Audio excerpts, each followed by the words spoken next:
estamos indo para mais uma sessão exclusiva do Pick of the Week, que é uma sessão do canal do Primeiro Respira com a intenção de trazer informações científicas atualizadas para que vocês possam ir melhorando a prática clínica de vocês no atendimento dos pacientes em processo de reabilitação. Antes de ir para o artigo, eu gostaria de deixar o convite para que vocês, se estiverem gostando dos conteúdos, se inscrevam no nosso canal do Primeiro Respira, ativem o sininho e deixem seus comentários para que a gente possa ir construindo em conjunto da melhor forma essas informações para vocês, tá bom? Então vamos para o nosso artigo da semana, nossa escolha da semana. O artigo da semana tem como título, então, um programa de telereabilitação em pacientes internados por Covid-19, um ensaio clínico randomizado. Esse artigo foi publicado na Thorax, que é uma revista de alto fator de impacto e que representa, então, na verdade, a primeira publicação que testou o efeito de um programa de telereabilitação em pacientes que estiveram internados por infecção por Covid-19. E foi publicado numa revista de super alto impacto que valoriza ainda mais o resultado encontrado nesse trabalho. E a revista foi publicada, então, esse artigo foi publicado agora no dia 26 de julho de 2021. Qual é o racional, então, para entender um pouco do artigo?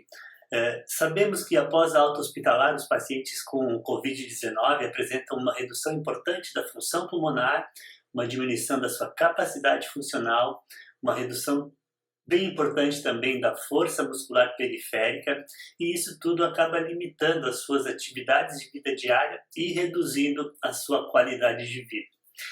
E essas alterações descritas, elas podem persistir por 6 meses ou até, em alguns casos, por mais tempo.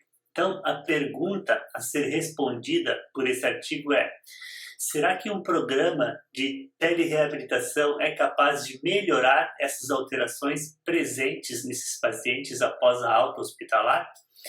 Para isso, então, os objetivos desse trabalho foram investigar a possível superioridade de um programa de telereabilitação comparado à ausência de reabilitação com relação a capacidade funcional, força de membros inferiores, função pulmonar, dispneia e a qualidade de vida. Para isso, então, se utilizou da seguinte metodologia. Esse é um ensaio clínico randomizado multicêntrico, envolveu 3 centros, é controlado. Os pacientes foram recrutados, tinham a idade entre 18 e 75 anos após a alta hospitalar por Covid-19, com o índice de dispneia avaliado pela Medical Research Council de 2 e 3. Então eram pacientes moderados, não eram pacientes graves. Por isso, os resultados desse artigo se aplicam a pacientes com grau moderado de comprometimento, tá bom? Por questões de segurança, os autores relatam que o protocolo não foi supervisionado. Uma vez que o protocolo não foi supervisionado, eles excluíram os pacientes mais graves, ou seja, aqueles que tinham um índice de dispneia de 4 ou 5, uma frequência cardíaca de repouso acima de 100 batimentos por minuto, hipertensão ou outras doenças não controladas, além de outras condições musculoesqueléticas, principalmente aquelas que dificultassem a realização do protocolo de telereabilitação. Esses pacientes foram randomizados por blocos e os avaliadores estavam cegos para a alocação. Então, isso demonstra que o estudo foi bem conduzido também do ponto de vista de randomização dos pacientes. Então, houve um grupo controle que recebeu uma curta reinstrução educacional na entrada do estudo, no período basal, e o grupo telereabilitação, que eles chamam de TERECO, que realizou um programa, então, de 6 semanas de duração, com exercícios não supervisionados no domicílio. Esses exercícios eram guiados por um aplicativo de smartphone e a frequência cardíaca foi monitorada por telemetria. O programa de exercícios envolveu 3 a 4 sessões por semana e incluía exercícios de controle da respiração com padrões de expansão pulmonar. 2. Exercícios aeróbios de 30% a 40% da frequência cardíaca de reserva na primeira semana. e na última semana de 40% a 60% da frequência cardíaca de reserva. E 3, exercícios de membros inferiores com grau de dificuldade crescente que foram definidos pelo fisioterapeuta que acompanhava esses pacientes. Os pacientes que alcançaram 2/3, ou seja, 66,7% do protocolo por pelo menos 5 das 6 semanas, foram considerados que completaram o protocolo. Além disso, foram feitas 3 avaliações. Uma avaliação no domicílio do paciente, na entrada do estudo, que eles chamaram de baseline. Uma segunda avaliação no final do estudo, na 6ª semana após o término do protocolo de intervenção. E uma terceira avaliação na 24ª semana, que eles chamaram de follow-up. Os eventos adversos que, porventura, acontecessem durante esse período e também a dispneia foram avaliados por teleconsulta na 2ª e na 4ª semanas.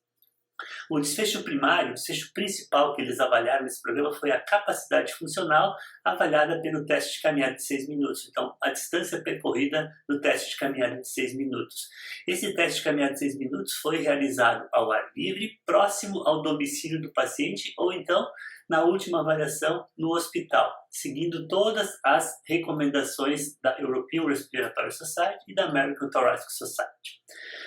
Os desfechos secundários foram, então, o tempo de agachamento, avaliado em segundos, para avaliar a força de membros inferiores, a função pulmonar, avaliada por espirometria, a qualidade de vida, avaliada pelo Short Form Health Survey, que se chama SF-12, nos componentes físico e mental. E também a dispneia, que foi avaliada pela Medical Research Council. A análise estatística foi bem robusta também, então eles tiveram um cálculo amostral utilizando a distância percorrida como desfecho principal para cálculo do número do trabalho, do número de participantes do estudo, e com base nisso, então, eles chegaram a um número de 120 pacientes que poderiam ser recrutados. A análise estatística foi feita por intenção de tratar, sem imputação de valores. O desfecho primário, como eu comentei com vocês, foi a capacidade funcional avaliada pelo teste de caminhada de 6 minutos. E os desfechos secundários foram o tempo de agachamento para a força de membros inferiores, a função pulmonar, medida por espirometria, a qualidade de vida avaliada pelo Short Form Health Survey e os componentes físico e mental da dispneia pelo MRC.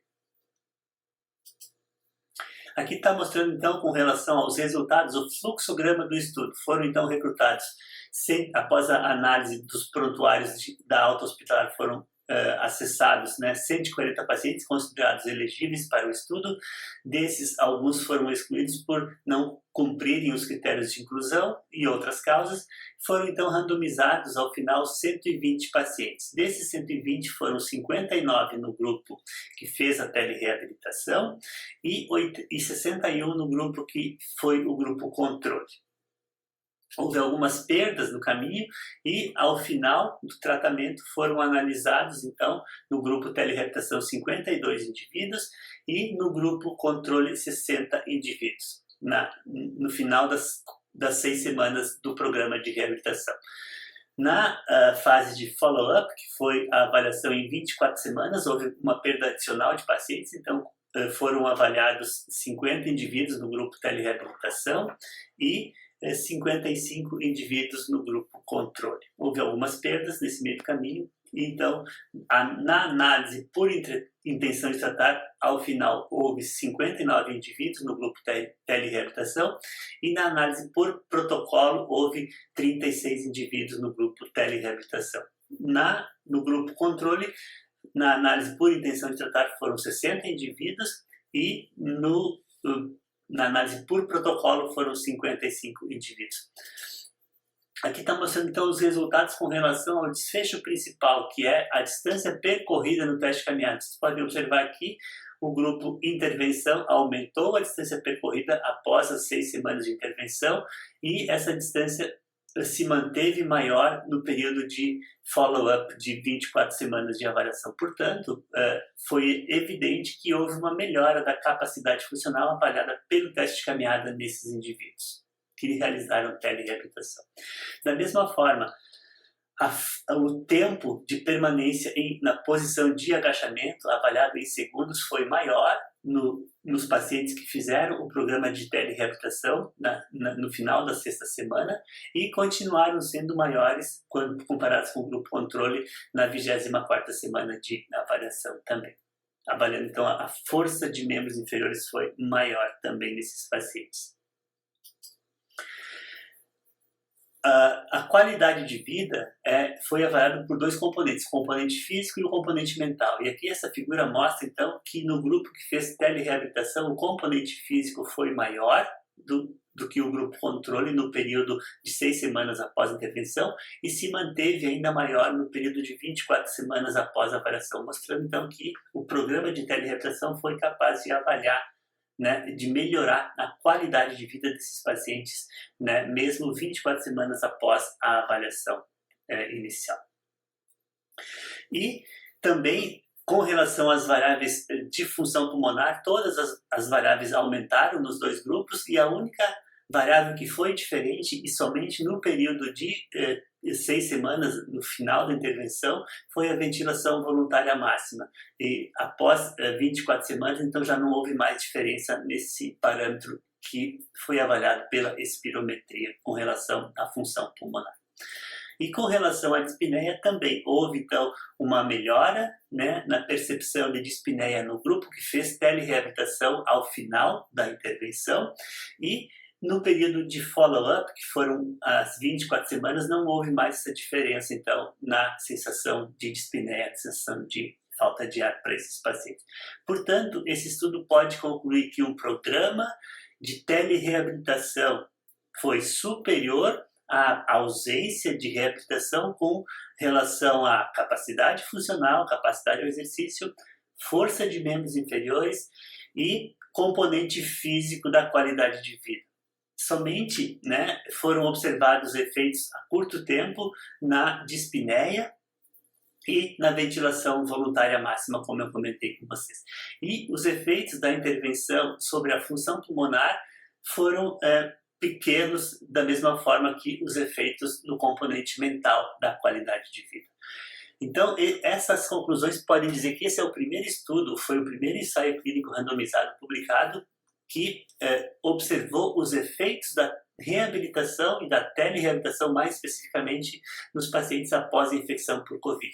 Um detalhe importante é que esses resultados eles se aplicam àqueles pacientes que tinham comprometimento moderado, não se aplica aos pacientes que tinham comprometimento grave, porque eles não foram incluídos nesse trabalho, não foram incluídos nesse estudo. Então ainda ficam algumas lacunas a serem respondidas, principalmente com relação aos pacientes mais graves, que não foi o caso desse estudo. Bom, eram essas as informações que eu queria trazer para vocês, então, no Pick of the Week dessa semana, que foi a sua edição de número 19.